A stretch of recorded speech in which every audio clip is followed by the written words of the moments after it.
I mean, she's attacking the governor of a state that's about to get lashed with one of the most historic hurricanes we've ever seen. Is she crazy?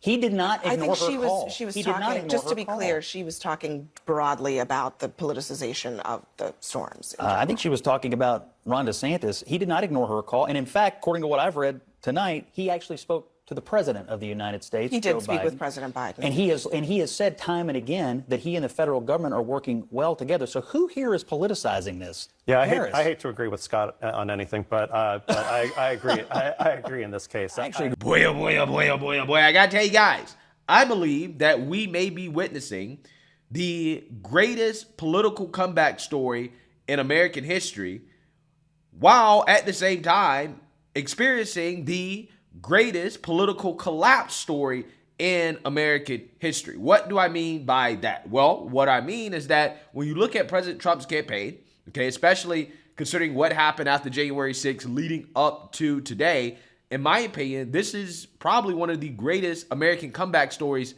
ever if Trump wins the election, which I am hoping and praying that he does, right? All we have to do is to finish the job, to sprint through the finish line, because right now, Kamala Harris is experiencing what I believe is one of the greatest collapses in American political history, as her campaign seems to be tanking fast, quickly, on a daily basis, going into the home stretch of this election season. Okay, remember, Kamala Harris started off as a superstar, as a rock star. Okay, the mainstream liberal media was hyping her up as the next Barack Obama. However, up until now, Kamala Harris has utterly failed at being the next Obama. She does not have nearly the support that Obama had. There's nothing special about her at all, and she has exposed herself as a rather mediocre politician. Again, this is happening at the same time that Trump is, again, making a comeback, okay? After January 6th, a lot of people thought that it was over for Trump, right? That it was done and that the Republican Party would move on, that the country would move on.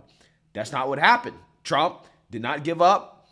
He has come back stronger than ever before. There has never been more support for the president than today, okay? And that is currently where we stand going into the last few weeks of this presidential election season. And with that being said, for the Kamala campaign, that again is tanking fast, and you know that is tanking because they're getting desperate, right? They're rolling Kamala Harris out to do a bunch of these interviews because nothing's moving the needle for them, okay? It does not look good for her. And her latest act of desperation seems to have backfired big time, okay? Because she has gotten caught trying to politicize these recent natural disasters that have affected people in the southeastern part of the United States, while at the same time pointing the finger at others, saying that they're politicizing things when clearly that's what she's doing, okay? All in a desperate effort to make it seem like she has good leadership, right? That she is leading the country through these natural disasters when we all know that's not the case. And that was exposed by Ron DeSantis, who Kamala Harris tried to unwisely pick a fight with, right? Why would you try to pick a fight with probably the best governor in the country, especially when it comes to handling natural disasters? Because she's so dumb, she thought it was a good idea to try to go after him for reportedly not picking up her phone call, right? She tried to call him, and Ron DeSantis basically came out and exposed Kamala Harris as a liar and also as an individual who has never had any significant role when it comes to handling these natural disasters at the federal level. There was some praise that came your way from President Biden. All I can tell you is I'm talking to Governor DeSantis. He's been very gracious. And said that they had spoken, you had spoken. Then there was this brouhaha over Vice President Harris apparently reaching out to you and maybe not taking the call, and this whole thing, accusations that this had all become politicized. It's just utterly irresponsible, and it is selfish, and it is about political gamesmanship. Can you just speak to what happened there? I am working with the President of the United States. I'm working with the Director of FEMA. I'm marshaling all my state assets. We've been doing this now nonstop for over 2 weeks between Helene and this. And so if there's anything I can leverage to benefit my people, I'm going to do it. The fact of the matter is they put out a story saying I didn't even know she was trying to reach me, but she has no role in this process. And I've been dealing with these storms in Florida under both Trump and Biden. Neither of them ever politicized it. And in fact, all the storms I've dealt with under this administration, although I've worked well with the president, she has never called in Florida. She has never offered any support. So what she's doing is she's trying to inject herself into this because of her political campaign. So as the governor here who's leading this, I don't have time for those games. I don't care about her campaign. Obviously, I'm not a supporter of hers, but she has no role in this process. And so I'm working with the people I need to be working with. We're leveraging the resources I need to be leveraging. And for her to try to say that my focus should be on catering to her rather than worrying about my own people just shows she doesn't understand what it means to respond to these natural disasters. Although she's currently running around pretending as if she's leading the federal response to these recent hurricanes that we've had. Take a look. Mayor Welch, Kamala Harris. How are you doing? Madam Vice President, thank you so much for checking in on us. You know, we're getting ready, we're prepared, and looking forward to rebuilding after this storm passes through. Let me just first of all thank you for just answering the call to lead in the way that you have, in a time of crisis.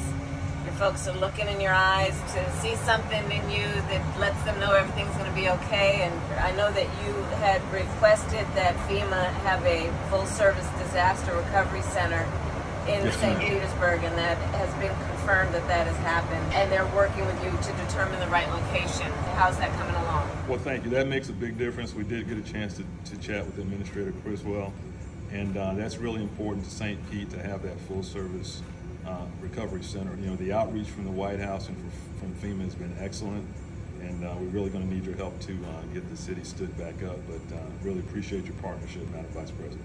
Okay, well, know that you got it, and know that you are invited to give any feedback about what you might need in real time, because you're the leadership on the ground, so you know what your folks need. We'll absolutely do that, and we appreciate your partnership. Please take care of yourself, Mayor, and I'll just stay in touch with your team. Yeah, so you see that, you heard that, okay? Kamala Harris tried to get that same moment that she had calling the mayor of St. Petersburg to speak about the hurricane. She tried to get that moment with Ron DeSantis.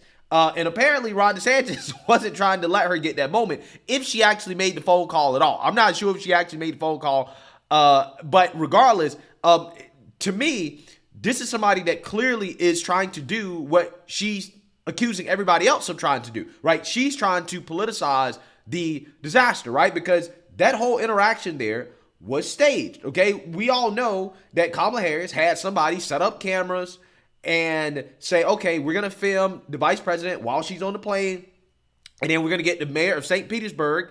We're going to film him as well, too, while Kamala Harris is calling him and they're talking about the hurricane, and we're going to do all this stuff so that Kamala Harris looks like she's leading things, right? When the reality is she's not leading anything at all. And the reason why you know this is because Kamala Harris got caught on hot mic essentially telling her handlers that, hey, it's a live broadcast during a Hurricane Milton briefing in which she was just reading from a script while apparently being fed questions from her handlers.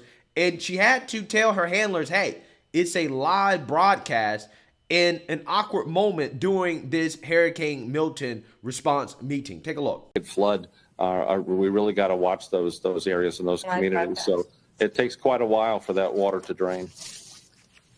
Thank you very much. Hey, Ken, I have a question for you. You mentioned words matter, and I know there's a lot of, to the people of Florida, and in particular, the people of the Tampa region, we urge you to take this storm serious. Yeah, so you see that, you heard that. Now, what we have here is Kamala Harris pretending to be a leader, right? That's what she's doing. She's staging these events. She's now all of a sudden a part of the hurricane disaster relief. Although, just like Ron DeSantis said, she has been missing in action when it comes to the federal response for the past 3 to 4 years. So why is it now all of a sudden that Kamala Harris is taking this leadership role when it comes to disaster response when she's running for president, when as vice president, okay, over the past 3 or 4 years, we've had these types of hurricanes. She wasn't doing all this stuff, right? She wasn't out here trying to make phone calls to the Florida governor and to do this and to do that. She wasn't doing any of these things, okay? She wasn't involved at all.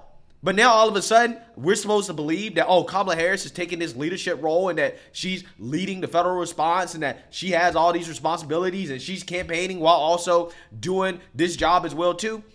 It's all phony. It's all phony. It's scripted. It's fake. It's to make people pretend as if she has something to do with the federal response when she doesn't have anything to do with it, right? At all, which is what Ron DeSantis pointed out. She's trying to pretend as if she's involved because she's trying to help her campaign. That's what she's trying to do. This is a campaign stunt. This is her politicizing the disaster, which is what she's accusing everybody else of doing. But even Joe Biden came out and said, hey, I've worked well with Ron DeSantis, right? He has everything that he needs and, we're working on it together, right? In response to questions about Kamala Harris accusing the Florida governor of trying to politicize the hurricane, right?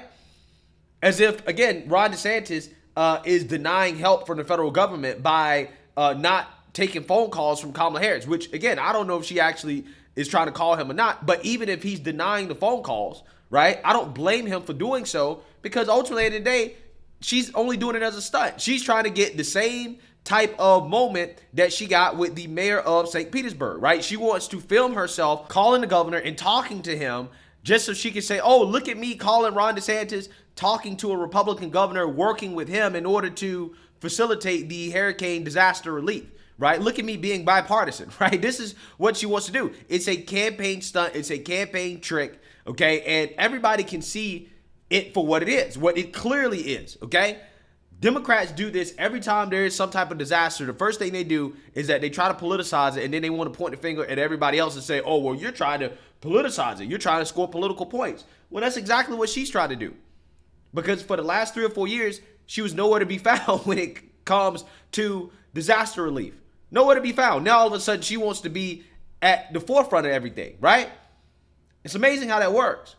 But what is happening here is that Kamala is really exposing herself as the scripted, fake, robotic politician that she is. She can't do anything without a script, and she can't do anything that's not staged. Like, for example, she can't just walk into some random restaurant like President Trump or J.D. Vance and just be there, okay, and just have people respond in a natural way. She can't do that. No. She has to kick regular, normal people out of restaurants and then bring in her own paid actors to be there before she walks in so that she can film herself walking into a restaurant and pretend as if she got some type of organic reception, right? Everybody loved Kamala Harris. Everywhere she goes, she's getting so much love.